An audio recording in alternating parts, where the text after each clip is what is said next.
Okay, welcome all of you to quantum quest जह तैयारी होता है एक स्मार्ट तरीके से। तो ये वाला क्वेश्चन देखो, सीएसआई जून 2014 का क्वेश्चन है। क्वेश्चन में बोला क्या गया है, देखो, a particle of mass m in three dimensions, मतलब थ्री डायमेंशन बोला गया है इन द पोटेंशियल। उसके बाद एक पोटेंशियल दिया गया है, देखो वी आर दिया गया है। जीरो होगा कब? जब आर लेस देन ए होगा, एंड इनफाइनाइट होगा आर ग्रेटर देन ए में। ठीक है, पूछा गया है, देखो इट्स ग्राउंड स्टेट एनर्जी क्या होगा। तो इसको कैसे करेंगे, देखो कुछ स्टूडेंट करेंगे कि इसको थ्री डी बॉक्स ले लेंगे, थ्री डी बॉक्स ले लेंगे, उसके बाद एन एक्स स्क्वायर, मतलब बोलता हूँ मैं, n x square n y square plus n z square ले लेंगे। उसके बाद पाई स्क्वायर एच का square divided by two m square ले लेंगे। ठीक है, तो उसके बाद क्या करेंगे, इधर ग्राउंड स्टेट बोला गया है, मतलब क्या ले लेंगे।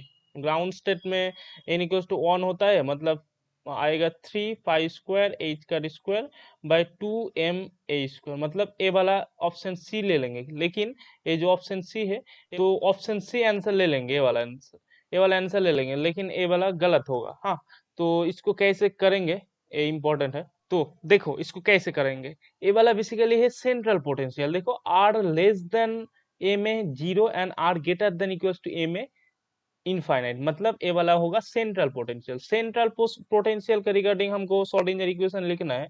देखो तो लिखता हूं पहले Schrodinger equation, del square psi plus two m divided by h cut square E minus V psi equals to zero. मतलब हम श्रोडिंगर इक्वेशन को लिखेंगे, उसके बाद अरेंज करेंगे तो ये वाला टर्म आ जाएगा। तो उसके बाद देखो तो क्या करते हैं, del square psi plus two m E divided by h का स्क्वायर। ठीक है, लिख लिया। देखो भी r less than equals to less than a में जीरो है, मतलब इधर पुट करेंगे तो इधर जीरो आ जाएगा। तो हाँ, two m E divided by h का स्क्वायर, इधर साई हो जाएगा, भी जीरो हो गया। ठीक है, इक्वल्स टू जीरो। ठीक है, मतलब कैसे लिख सकते हैं हम लोग, देखो del square psi plus two m, इधर लिखता हूँ two m E divided by h का स्क्वायर को कितना लिखेंगे, देखो देखो तो के स्क्वायर लिखेंगे। ठीक है, मतलब इधर के स्क्वायर साई लिख लिया इक्वल्स टू जीरो, इक्वेशन ऑन दे दिया। ठीक है, उसके बाद देखो और एक बात देखो, अच्छे से देखो, ये वाला हम लोगों को डेल स्क्वायर ऑपरेटर का वैल्यू मालूम होगा। देखो क्या होता है, one by r square del del r, r square del del r. ये तो हमको वेक्टर एनालिसिस से मालूम ही होगा। हाँ, तो ऐसे करके लिख सकते हैं हम, one by r square one by sine theta, ठीक बात, del del theta sine theta del del theta. ठीक है, ब्रैकेट क्लोज, प्लस कितना आता है बोलो, एक साथ बोलो, याद हो जाएगा। ऑन ए वाला लिख लेना, पता नहीं होगा तो लिख लोगे। ठीक है, del square del phi square. ठीक है, तो हो गया, ब्रैकेट क्लोज। ए वाला सेकंड ब्रैकेट दे देता हूँ। हाँ, तो ए वाला जो टर्म है, ए वाला पूरा टर्म जो है, इसको एजीमुथल बोलते हैं। ठीक है, जो भी है लिख लेना।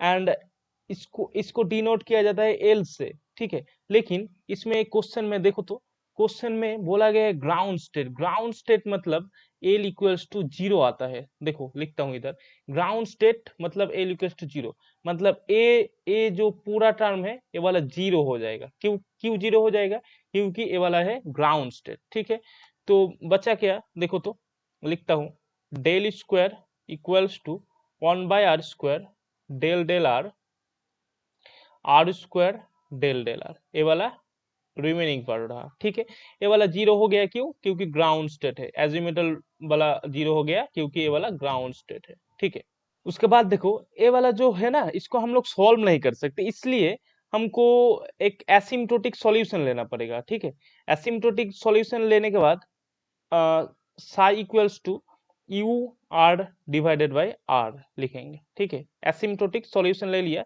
ऐसे करके लेंगे सच दैट, देखो सच दैट, लिख ही लेता हूँ, सच दैट ए वाला टर्म जीरो आना चाहिए। कौन सा वाला term, u zero equal to zero, a वाला टर्म जीरो आना चाहिए। ठीक है, उसके बाद देखो तो क्या करेंगे, उस अब देखो डेल स्क्वायर का वैल्यू इधर है, साई का वैल्यू इधर है। इस वाला इक्वेशन से डेल स्क्वायर वैल्यू मिल गया, साई का वैल्यू मिल गया। डेरिवेटिव करने के बाद कितना आएगा देखो, del square psi tends to 1/r del u, del square u del r square, a वाला टर्म आएगा।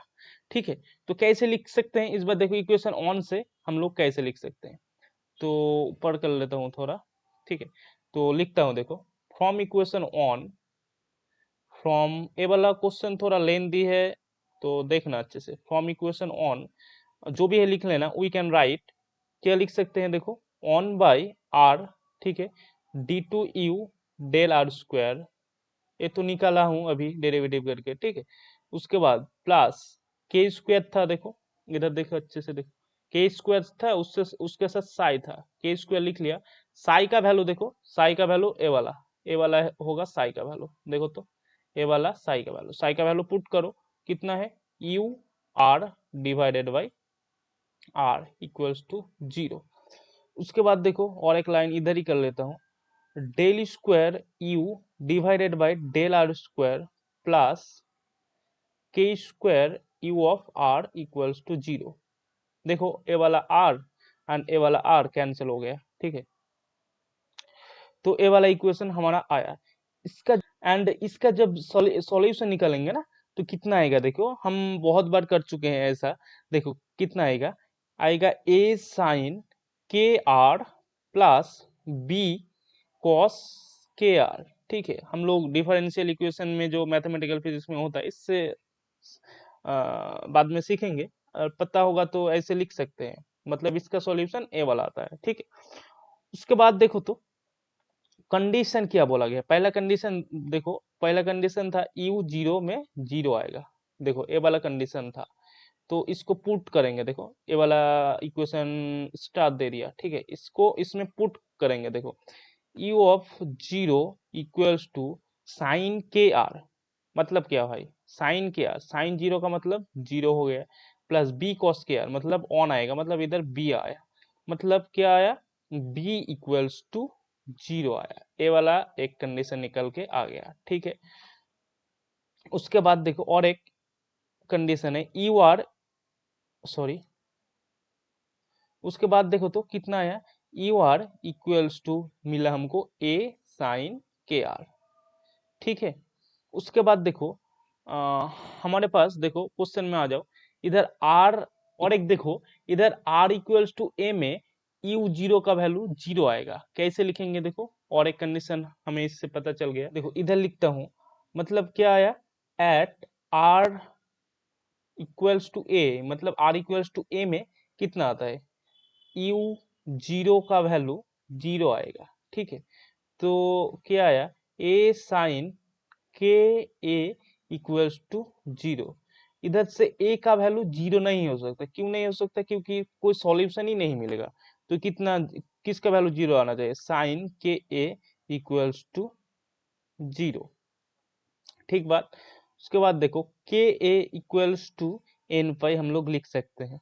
ठीक बात, उसके बाद देखो k equals to n pi divided by कितना है भाई, बोलो, ए, एंड के का वैल्यू हम लोग देखो लिखे हैं, ऊपर देखो आ जाओ, तो के स्क्वायर का वैल्यू देखो 2me डिवाइडेड बाई एच का स्क्वायर। ठीक है, तो उसके बाद देखो कैसे करते हैं, के इसको स्क्वायर कर लेते हैं बोथ साइड में, के स्क्वायर इक्वल्स टू कितना आएगा, n square pi square divided by a square.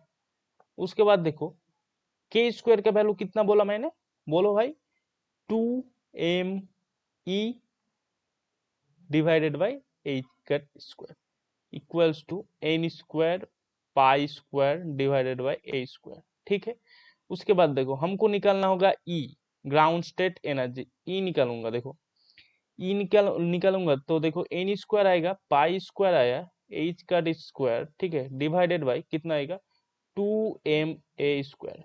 तो देखो फॉर ग्राउंड स्टेट एन का वैल्यू कितना होता है भाई, ऑन डी बॉक्स में एन का वैल्यू होता है ऑन, मतलब एनर्जी कितना आएगा, एनर्जी आएगा पाई स्क्वायर एच का square divided by 2ma square, यही आपका एनर्जी का रिक्वायर्ड आंसर है, ए वाला आंसर है। ठीक, तो देखो कौन सा वाला आंसर आता है, मतलब पाई स्क्वायर एच का स्क्वायर बाई 2m स्क्वायर, मतलब ऑप्शन है। Thank you for watching. Hope all of you understand this. This is the question basically from central potential. Okay, तो अच्छे से देखना है वाला। Thank you.